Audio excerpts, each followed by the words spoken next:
Good morning. This is a small showcase of my calculator app which I made in Python. So normally if you were to run it, it would run in this little terminal, but I made it using something known as tkinter, which is built into Python. It's a module. So I imported it and I used its commands to make a GUI. So if I run it, it shows you this GUI. One second, I'll make this smaller so that you can see it better. Okay, there. So this is the GUI for the calculator app.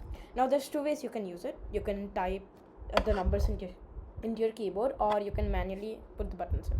First, if you were to hit the buttons, you can do that normally. It'll display it in this little box. You can delete it. You can also press this quit button, which destroys that window. So now if I run it again, it works perfectly. Now I'm not hitting any buttons. I'm giving a keyboard entry. So 12 into, let's say, 3 would give me 36. Now this is pretty basic. What it does, each button has returns a function with a particular parameter. That parameter is the value which this button represents.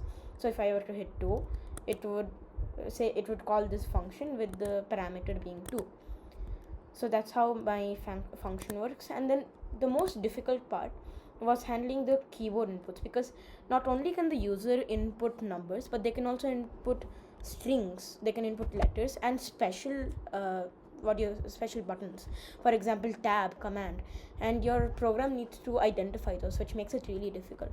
To do just that, I had to make another special function. So after that, the second biggest challenge was this. So for example, if I type in 0009 into 0007, it would I used something to calculate in Python known as eval. The eval function in Python evaluates any expression you give to it. It just has to be a valid expression.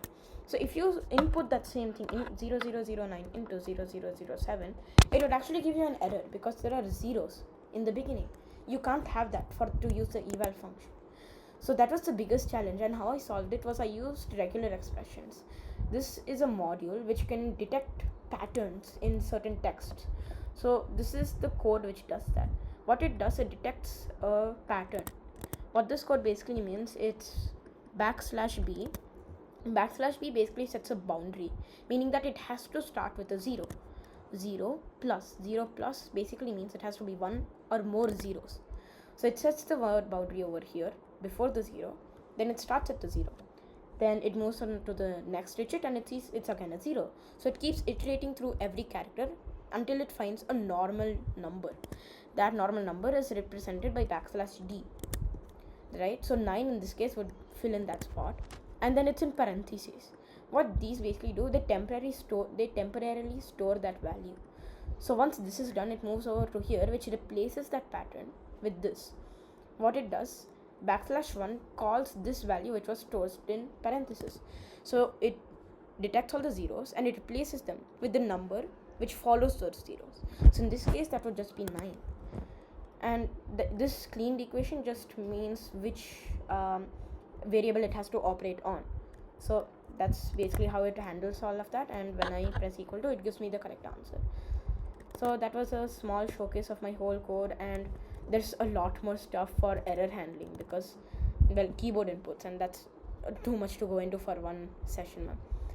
So hope you liked the calculator app, ma'am. I have a tons of more projects which I would love to show you, but I think I'll do that in another video, ma'am. Thank you.